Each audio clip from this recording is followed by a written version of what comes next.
Hello friends, இன்றைக்கி நம்ம என்ன பார்க்க போகிறோன்னா பெயிண்ட்டுக்கு முன்னாடி, அதாவது வீடு பெயிண்ட் பண்ணுறதுக்கு முன்னாடி க்ளீனிங் ரொட்டீன் 3வது வீடியோ பார்க்க போகிறோம். ஆல்ரெடி நான் 2 வீடியோ போஸ்ட் பண்ணியிருக்கேன். பார்க்காதவங்க அதை பார்த்துக்கோங்க தேவைப்பட்டா.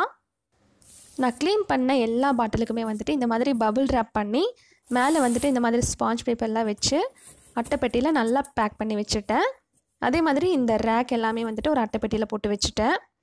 அப்புறம் இன்னொரு பெட்ரூம் இருக்குல்ல, அந்த ரூமில் கபோர்டு இருக்குது.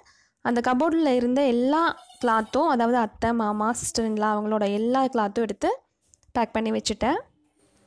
கபோர்டில் இருந்த ஷெல்ஃப் எல்லாமே நீட்டாக தான் இருக்குது. இந்த லாஸ்ட் ஷெல்ஃப் மட்டும் பேப்பர் ஈரம் ஆனதுனால இந்த மாதிரி பிளாக் ஆயிடுச்சு. அப்புறம் ரூம் ஃபுல்லாக க்ளீன் பண்ணி எல்லா திங்ஸுமே வெளியில் எடுத்தாச்சு. எடுக்கிறதுக்கு முன்னாடி இந்த ரூமில் இருக்கிற பெட்டு மேலே எல்லாத்தையுமே இப்படி தான் போட்டு வச்சுருந்தேன். அதாவது கபோர்டில் இருந்த எல்லா துணியும் எடுத்து அந்தந்த கட்டை பேக்கில் போட்டு வச்சுட்டேன். அதுக்கப்புறம் மீதி இருந்த பில்லோ, அப்புறம் பெட்டு, அது எல்லாத்தையுமே இந்த மாதிரி துணி வச்சு கட்டி வச்சுட்டேன். அதுக்கப்புறம் எக்ஸ்ட்ரா இருந்த பெட்ஷீட்டு, பில்லோ கவர், அது எல்லாமே இந்த வயர் கொடியில் பார்த்திங்கன்னா பூஜைக்கு தேவையான எல்லாமே இருந்துச்சு. அதாவது சாம்பிராணி, தூபம் காட்டுறது, ஊதுபத்தி, திருநீர், அந்த மாதிரி திங்ஸ் எல்லாம். அப்புறம் டிவி டேபிள் மேலே இப்படி தான் குப்பை மாதிரி கிடக்குது. இந்த 2 பாக்ஸ்லேயும் ஃபுல்லாகவே ஷஷ்வின் யூஸ் பண்ணுற ஸ்டேஷ்னரி ஐட்டம்ஸ் தான். டெடிபியர் இந்த மாதிரி கட்டை பேக்கில் போட்டு வச்சுட்டேன். அப்புறம் கிச்சன், அந்த பெட்ரூம், எங்களோட பெட்ரூம், இந்த 3மே ஒரே நாளில் க்ளீன் பண்ண வேண்டியதாக இருந்துச்சு. கிச்சனில் இருந்த பாத்திரத்தில் நான் ஃபஸ்ட்டே பாட்டில்ஸ் எல்லாமே க்ளீன் பண்ணி எடுத்துட்டேன். பாட்டில்ஸ், அந்த பிளாஸ்டிக் ரேக்ஸ் எல்லாமே க்ளீன் பண்ணி வெளியில் எடுத்து வச்சுட்டேன். அப்புறம் மீதி இருந்த பாத்திரத்தில் முக்கியமாக யூஸ் பண்ணுற பாத்திரம் தவிர மற்ற சின்ன சின்ன குட்டி குட்டி பாத்திரம் அது எல்லாமே தனியாக ஒரு அட்டைப்பெட்டியில் போட்டு வச்சுட்டேன். இந்த கூடையில் இருக்கிறது மட்டும்தான் நாங்கள் இப்போ யூஸ் பண்ணிகிட்ருக்கிறது. அதுக்கப்புறம் ஷெல்ஃபில் இருந்த காய்கறி அது எல்லாத்தையுமே தனியாக எடுத்துகிட்டு போய் வெளியில் வச்சாச்சு. அந்த அன்றைக்கி நைட்டு யூஸ் பண்ணுறதுக்கு மட்டும் வச்சுட்டு நான் எடுத்து வைக்கும் போதே செப்பரேட்டாக தான் பண்ணி வச்சேன். க்ளீனிங்க்கு யூஸ் ஆகிறது தனியாக, அதாவது சோப் ஆயில் அந்த மாதிரி இருக்கிறது தனியாக, பாத்திரம் விளக்குறதுக்கான சோப்பு, லிக்விட் அந்த மாதிரி இருக்கிறதெல்லாம் தனியாக ஒரு பேக்லேயும், மீதி இருந்த மளிகை சாமான் எல்லாத்தையும் ஒரு பிளாஸ்டிக் டப்பாலையும் போட்டு வச்சுட்டேன். அப்புறம் இது எங்கள் பெட்ரூம்குள்ளே அந்த மாதிரி துணி எடுத்துகிட்டு வர கவர்லாம் இருக்கும்ல, அது பபிள் ரேப், அப்புறம் பார்சல் வர பேப்பர், அது எல்லாமே இந்த மாதிரி பேக்கில் போட்டு வச்சுருக்கேன். அப்புறம் கட்டை பேக் இருக்கிறது எல்லாத்தையுமே ஒரு பெரிய கட்டை பேக்கில் போட்டு வச்சுருந்தேன். அது இப்போ ரொம்ப யூஸ் ஆகிருக்கு. பீரோவில் இருந்த எல்லா துணியுமே நான் ஒரு கட்டை பேக்கில் தனித்தனியாக போட்டு வச்சுட்டேன். நான் எப்பயுமே இந்த மாதிரி கட்டை பேக் எல்லாமே புதுசாக இருந்துச்சுன்னா அப்படியே பத்திரமா வச்சுருப்பேன். பெரிய கட்டை பேக்கில் எல்லாத்தையும் போட்டு வச்சுருவேன். இப்போது பீரோவில் இருக்கிறது ஆக்சுவலி பீரோ 2மே வெளியில் எடுக்க போகிறதில்ல. அதே மாதிரி பெட்டும், அதாவது காட் எடுக்க போகிறதில்ல. அதனால் பீரோவில் இருக்கிற துணியெல்லாம் பீரோ நகர்த்தும் போது அப்படியே கீழே சரிஞ்சு விழுந்துடும். அப்புறம் நம்ம ஓப்பன் பண்ணும்போது அப்படியே ஒன்றா விழுந்துடும். அதை எடுத்து வைக்கிறதுக்கு கஷ்டம். அதனால் இப்போ எப்படி அடுக்கி வச்சுருக்கிறேனோ, அதாவது சஸ்வின் வீட்டுக்கு யூஸ் பண்ணுற ட்ரெஸ் தனியாக ஒரு கட்டை பேக்கில், வெளியில் ஃபங்க்ஷனுக்குலாம் போடுற ட்ரெஸ் ஒரு கட்டை பேக்கில், அவனோட பேண்ட்டு தனியாக, ஷர்ட்டு தனியாக, அப்புறம் நான் வீட்டுக்கு யூஸ் பண்ணுற ட்ரெஸ்லாம் ஒரு கட்டை பேக்கில், தைக்காமல் இருக்கும்ல புதுசாக, அதெல்லாம் ஒரு கட்டை பேக்கில், அப்புறம் ஹஸ்பண்டோடது தனித்தனியாக, வீட்டுக்கு யூஸ் பண்ணுறது, வெளியில் யூஸ் பண்ணுறது, அது எல்லாமே தனித்தனியாக பேக் பண்ணி வச்சுட்டேன். கட்டை பேக்லேயே வச்சு பீரோக்குள்ளேயே வச்சுட்டேன். எல்லா பீரோலையுமே பார்த்திங்கன்னா கீழே இருந்து 2வது ஷெல்ஃபில் வேல்யூபிள் திங்ஸ் வைக்கிறதுக்காக ஒரு லாக்கர் மாதிரி கொடுத்துருப்பாங்க. அதில் நான் என்ன திங்ஸ் வச்சுருக்கேன்னு பாருங்கள். ஷஷ்வின் குழந்தையாக இருக்கும்போது யூஸ் பண்ண தொட்டில் கம்பி, அப்புறம் அவனை தலையோடு போற்றி எடுத்துகிட்டு போகிற மாதிரி இருக்கும்ல டவல், அப்புறம் அவன் யூஸ் பண்ண, அதாவது சந்தையில் ஊசி பாசி விற்பாங்கள்ல, அவங்கக்கிட்ட வாங்கின திங்ஸ் இதெல்லாம். குழந்தைங்களுக்கு கண்ணு படக்கூடாது அப்படின்றதுக்காக அந்த வசம்பு வளையல், பிளாஸ்டிக் வளையல், அப்புறம் இரும்பு கம்பி, கழுத்தில் பாசி, இந்த மாதிரி திங்ஸ் எல்லாம் போட்டு கஜந்த குழந்தைய வச்சுருப்பாங்க. ரொம்ப நீட்டாக அழகாலாம் வச்சுருக்க மாட்டாங்க. இதுதான் வசம்பு வளையல். இந்த வசம்பு வளையல் போட்டிருக்கும்போது குழந்தைக்கு அந்த பால் வாசனை இருக்காதுன்னு சொல்லுவாங்க. அப்புறம் இடுப்புக்கு அரணா கயிறுன்னு சொல்லுவாங்களா, அரைஞான் கயிறு, அது ஃபஸ்ட்டு நம்ம வெள்ளிலேயோ தங்கத்துலேயோ போடக்கூடாது. இந்த மாதிரி வெள்ளை எருக்கலஞ்செடியில் இருக்கிற நார் தான் அரணா கயிறு மாதிரி திரிச்சு போடணும். அந்த அரணா கயிறில் கோர்க்கிறதுக்கான நாய் மாதிரி உருவம் பதிச்ச ஒரு காசு, நாய் காசுன்னு சொல்லுவாங்க. அதோடு இன்னும் 2 ரிங் மாதிரி கோர்த்து போடுவோம். நான் இந்த மாதிரி திங்ஸ் எல்லாம் சஷ்வினுக்கு கொஞ்ச நாள் தான் போட விட்டேன். அதுக்கப்புறமா நான் வேணான்னு சொல்லிவிட்டு அப்படியே பிளாங்காகவே விட்டுட்டேன். இந்த வளையல், பாசி அது எல்லாமே எதுவுமே போடலை. குழந்தைக்கு ரொம்ப அரிப்பாக இருக்கும் அப்படின்ட்டு. அதெல்லாம் போட்டிருக்கும்போது அவங்க கம்ஃபர்டபுளாக இல்லை. கொஞ்சம் டிஸ்டர்பன்ஸாக இருந்துச்சு, அதனால கழட்டி வச்சுட்டேன். இது வந்து என்னோடய சிஸ்டர் இன்லாவோட பொண்ணுங்க வந்து ஷஷ்வினோட பர்த்டேக்கு கொடுத்த கிஃப்ட்டு. அதுக்கப்புறம் எங்களோட கல்யாண பத்திரிக்கை.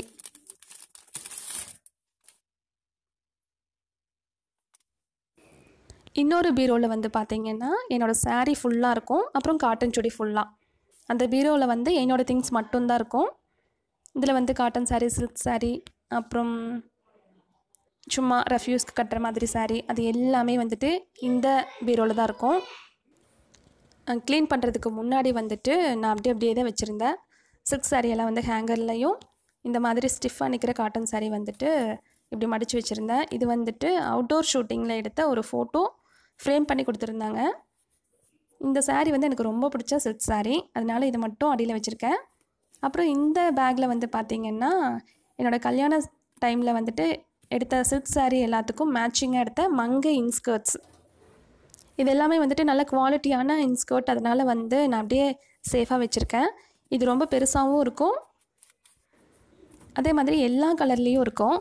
அதனால் நான் வந்துட்டு ஒரு 10 இன்ஸ்கர்ட் ரெஃப்யூஸ்க்கு போடுற மாதிரி இருக்கிற 10 இன்ஸ்கர்ட் மட்டும் எடுத்து வெளியில் வச்சுட்டு மற்ற எல்லா இன்ஸ்கர்ட்டையுமே வந்து இந்த மாதிரி சேஃபாக வச்சுருக்கேன். அப்புறம் கொஞ்சம் ஸ்டிஃபாக நிற்காமல் கொஞ்சம் வளவலன்னு போகிற சாரியில் இந்த மாதிரி ட்ரேயில் வச்சுருந்தேன். அப்புறம் சுடியில் வந்து பார்த்திங்கன்னா பியூர் காட்டன் சுடி வந்துட்டு எல்லா இடத்துக்கும் தகுந்த மாதிரி இருக்கும். அதாவது சின்ன விசேஷத்துக்கும் போட்டுக்கலாம், பெரிய பெரிய ஃபங்க்ஷனுக்கும் போட்டுக்கலாம். போடுறதுக்கு வந்துட்டு செமி பட்டியாலா மாதிரி ஸ்டிச் பண்ணிட்டா கம்ஃபர்டபுளாக இருக்கும். ஒரு சிலது வந்துட்டு நான் காலேஜ் படிக்கிற டைமில் எடுத்த சிந்தட்டிக் சுடி, அது வந்து ரொம்ப நாள் யூஸ் பண்ணிகிட்ருக்கிற ஒரு 2 சுடி தான் வந்து சிந்தட்டிக் சுடி இருக்குது. அது ரெஃப்யூஸ்க்கு போட்டுவிட்டேன். அப்புறம் ப்ளவுஸ் எல்லாமே வந்துட்டு எல்லா சாரியோட ப்ளவுஸுமே, சில்க் சாரீ, காட்டன் சாரீ, அந்த மாதிரி எல்லா ப்ளவுஸுமே வந்துட்டு இந்த மாதிரி பெரிய ஒரு அட்டைப்பெட்டி வச்சு அதில் வந்து வச்சுட்டேன். சாரியை எடுத்துகிட்டு அந்த சாரியோட ப்ளவுஸ் வந்துட்டு இப்படி சர்ச் பண்ணி எடுத்துக்கலாம். மற்றபடி சாரிக்குள்ளே வச்சாலும் எங்கே வச்சாலும் வந்துட்டு தேடிகிட்டே தான் இருக்கணும். இந்த மாதிரி ஒரே இடத்துல வச்சிட்டோன்னா இது ரொம்ப கம்ஃபர்டபுளாக இருக்குது. ஒரு சில பிளெயின் ப்ளவுஸ்லாம் வந்துட்டு 2 சாரிக்கு மேட்ச் ஆகிற மாதிரி கூட இருக்கும். அதனால் நான் இந்த மாதிரி வச்சுருக்கேன். இந்த டிப் வந்துட்டு உங்களுக்கும் ரொம்ப யூஸ் ஆகும். கண்டிப்பாக இந்த மாதிரி ஃபாலோ பண்ணி பாருங்கள், ரொம்பவே வந்து இது ஹெல்ப்ஃபுல்லாக இருக்கும். இங்கே வச்சுருக்கிற இந்த கொஞ்சம் இன்ஸ்கர்ட்ஸ் மட்டும்தான் நான் இப்போ வந்து ரெகுலராக, அதாவது எங்கேயாவது வெளியில் போனாலும் யூஸ் பண்ணிகிட்ருக்கிறது. இந்த கவரில் இருக்கிறது வந்துட்டு ஒயிட் கலர் இன்ஸ்கர்ட், அப்புறம் கொஞ்சம் காட்டன் சாரீஸ் இருக்குது, இங்கே கொஞ்சம் சாரீஸ் இருக்குது, அங்கே கொஞ்சம் சாரீஸ் இருக்குது. இந்த எல்லோ கலர் பேக்கில் வந்து அம்மா, அப்பா, தம்பி அவங்க 3 பேரோட கொஞ்சம் திங்ஸ் இருக்குது. அதாவது கொஞ்சம் ட்ரெஸ்ஸஸ் வந்துட்டு இங்கே வந்தாங்கன்னா யூஸ் பண்ணுறதுக்கான ட்ரெஸ் இதில் இருக்குது. இப்போ வந்து இருக்கிற சாரீ எல்லாத்தையுமே எடுத்து பெட் மேலே போட்டு வச்சுருக்கேன். அதை எடுத்து அந்த சாரீக்கு தகுந்த மாதிரி இருக்கிற கட்டை பேக்கில் எல்லாத்தையும் போட்டு வைக்கணும். போட்டு வச்சுட்டு லாஸ்ட்டாக காட்டுறேன் எப்படி இருக்குன்னு பாருங்கள்.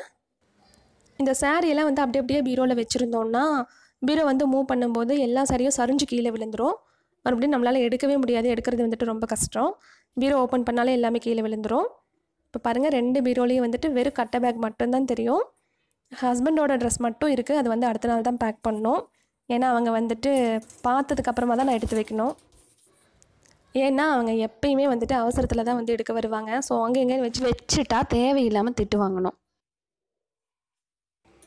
அப்புறம் என்னோடய பீரோவில் இருக்கிற அந்த ஷெல்ஃபில் வந்துட்டு சேஃப்டியாக வைக்கிற திங்ஸ் இருக்கும்ல, அந்த இதில் வந்துட்டு என்ன வச்சுருக்கேன்னு பாருங்கள். பேக் தான் வச்சுருக்கேன், கட்டை பேக்கும், இந்த மாதிரி ஒரு லேப்டாப் பேக்கும், எக்ஸ்ட்ரா இருக்கிற பேக் எல்லாம் தான் வச்சுருக்கேன்.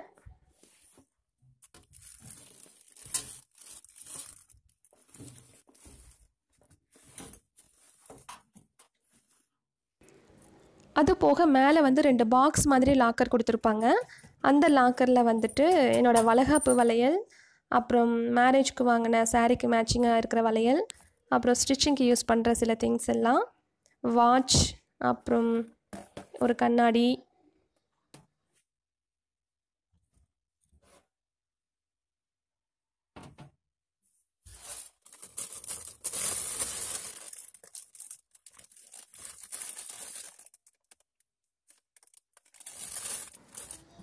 நான் இப்போ யூஸ் பண்ணிகிட்ருக்கிறது வந்துட்டு ரெட்மி ஃபோன். அந்த ஃபோன் வாங்கினப்போ வந்த கவர் வந்துட்டு அப்படியே வச்சுருக்கேன். அது போக இந்த பித்தளையில் இருக்கும்ல, சின்ன வயசில், அதாவது எங்கள் அம்மா குழந்தையா இருந்தப்போ எங்கள் அம்மாவோட அம்மா வந்து அவங்களுக்கு கொடுத்த திங்ஸ் இதெல்லாம். அந்த காலத்தில் வந்து குழந்தைங்களுக்கு பால் காட்டுற இது வந்து பார்த்திங்கன்னா சாம்பிராணி தூபம் காட்டுறது. அப்புறம் இந்த அட்டைப்பட்டியில் குத்து விளக்கு 2 இருக்குது. ஆக்சுவலி பார்த்திங்கன்னா பெயிண்ட் அடிக்கிறப்போ க்ளீன் பண்ணும்போது என்னால் வந்து எதையுமே கவர் பண்ண முடியல. பெயிண்ட் அடித்து முடிச்சதுக்கப்புறமா வீடியோ எப்படி இருக்குதுன்னு சொல்லிவிட்டு அடுத்த வீடியோவில் காட்டுறேன். அந்த ஒர்க்கெல்லாம் இருந்தங்காட்டி தான் வந்து என்னால் வீடியோ போடுறதுக்கு வந்துட்டு ரொம்ப டிலே ஆயிடுச்சு. ஆக்சுவலி ஒரு 20 டேஸ் பக்கமாக ஆயிடுச்சு. தொடர்ந்து எனக்கு சப்போர்ட் பண்ணுங்கள். தேங்க்யூ.